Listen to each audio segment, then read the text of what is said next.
Hello everyone. I'm Hazel from Blue Shirt and this is Eunice. I welcome everyone, especially sa mga licensed agencies natin. So, may tanong ako sa inyo. Do you ever wish na mayroong platforms na kaya mong i-manage yung workload from job seekers application hanggang sa post-deployment? Well, wish granted. Ayun, so hindi mo na kailangan ng multiple tabs dahil kayang-kaya yan ng mga newest features natin. So, mula sa paghahanap ng applicants hanggang sa welfare, sagot ka na ni Blue Shirt. Okay, so kaya guys, pakinggan natin hanggang dulo ang podcast na ito, no? So, Miss Eunice, ano nga ba mga new features ng Blue Shirt? Ayan. So, meron tayong tatlong pinakabagong features. So, iisa-isahin natin yan at tatalakayin natin kung paano siya pwedeng makatulong, especially sa ating mga licensed agencies dito sa Pilipinas. So, unang-unang feature natin dyan is yung private storage. So, itong private storage, basically, dito natin pwedeng ilagay lahat ng mga nakukuha nating resumes from different platform. And take note dun sa word na private, ano? So, ibig sabihin po, sa inyo lang talaga yan. Walang ibang makaka-access niyan. So, yung mga nakuha nating resume, pwede nating lahat i-upload dito. And si AI na ang bahalang mag-extract ng mga details. Pangalawa, meron tayong pinaprovide na QR code at saka link. Kung saan si applicant, instead of magpapasa siya ng hard copy ng resume kung saan later on babalikan pa natin, dito pwede silang mag-sign up kumbaga doon sa may form ninyo para at least sa databank na siya, and later on pwede nyo na siyang i-filter para madali nyong mahanap yung mga applicants na iyon. So, pangalawa, pwede tayong mag-build ng sarili nating database. So, usually pag may hiring tayo, ang ginagawa natin, magpo-post tayo sa ibang platform. So, nangyayari, nagiging dependent tayo, kumbaga, no, sa mga job portals. So, here, pwede tayong gumawa ng sarili nating database by posting yung nabanggit kong link kanina, no. So, yung mga applicants, kahit wala pa tayong opening for them, pwede na silang mag-fill out para at least nasa database nyo na sila. Pag kinailangan nyo sila in the future, pwede nyo silang hanapin by just one search. Okay, so, Miss Eunice, just to clarify, paano yun? So, mag-i-encode ba natin isa-isa yung mga applicants? Ayan, so that's a very good question, Miss Hazel, no? Actually, pwede nyo lang po silang i-upload ng sabay-sabay. Hindi na nga po isa-isa, no? So, sabay-sabay na. And wala na po kayong gagawin. So, si AI na po natin yung bahalang mag-extract ng mga info, so hindi na natin kailangang mag-manual encoding. Wow, easy. Yes. Pangalawa namang feature natin, newest feature is yung processing. So, ano ba yung processing na yan? From the term itself, no, we can use this feature para i-track yung ating mga candidate pre-deployment. So, syempre, andyan yung pagpapasa nila ng mga requirements, yung mga kinakailangan bago sila makalipad.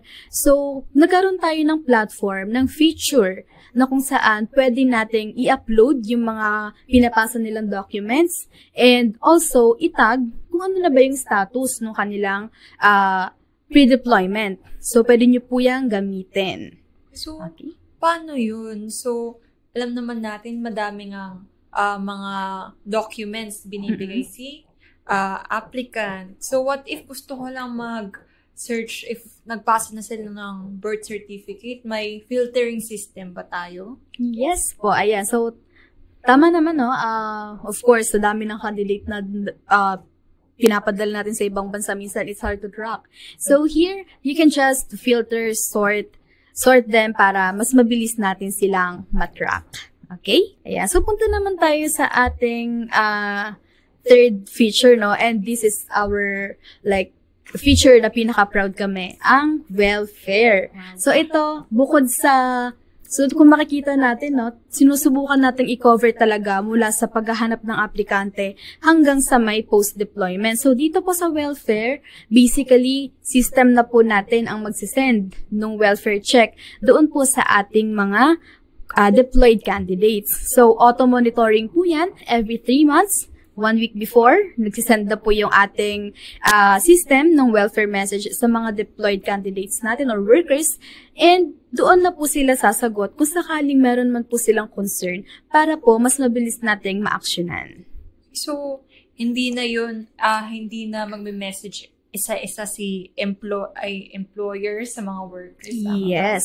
Ayan. So, tama yun, Miss Hazel, no? Instead of us manually messaging workers na kumusta na sila doon, at least dito, kumbaga, mamimitigate natin yung risk dahil, of course, system na yung gumagawa ng pag-send automatically and i-monitor na lang natin on our end kung meron bang candidate na hindi sumagot or may candidate ba na may concern. So, ang galing naman ni Blue Shirt sa mga new features niya. Pero, what's in it for the licensed agencies? Ayan. So, katulad ng mga nabanggit natin, no, pwede na nilang i-manage yung kanilang mga candidate from first application pa lang hanggang sa post-deployment.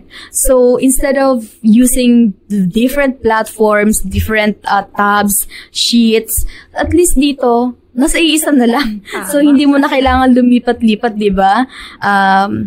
Upload, track, hire, and welfare. So, yan na yung tagline natin ngayon. Yes, may bagong tagline. Yes.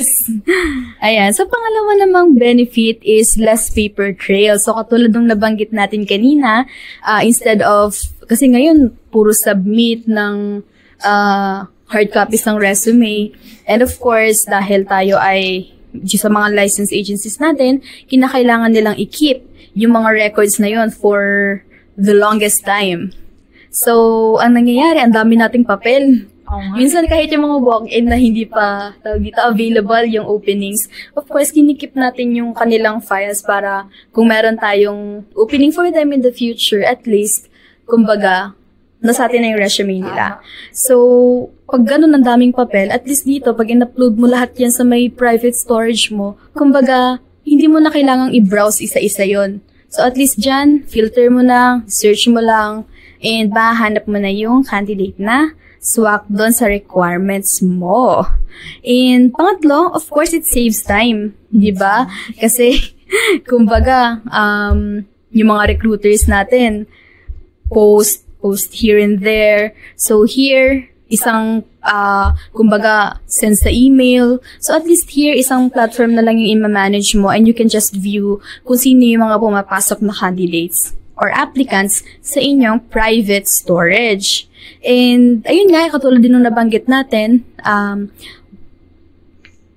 we're trying to mitigate the risk doon sa ating welfare by having an automated one. So, ang gagawin na lang natin is to monitor yung ating welfare feature kung meron bang mga concerns or may mga hindi man nakapag-reply na mga workers.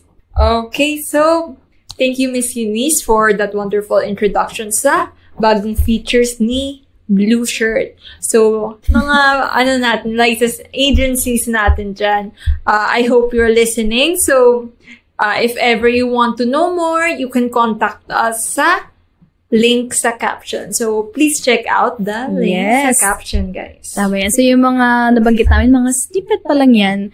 And where, if you want to learn more, to know more, kung paano siya maaaring makatulong sa inyong current process, mag-schedule na kayo ng demo sa amin. Yes. So, yun lang ang masashare namin sa inyo ngayon, guys. And if ever that you're interested, click the link below. Okay, so that's all for now. So, abangan natin ang next episode ng Kwentong Blue Shirt Podcast. Yes. Bye-bye! Bye-bye! Salamat. Bye-bye! Salamat.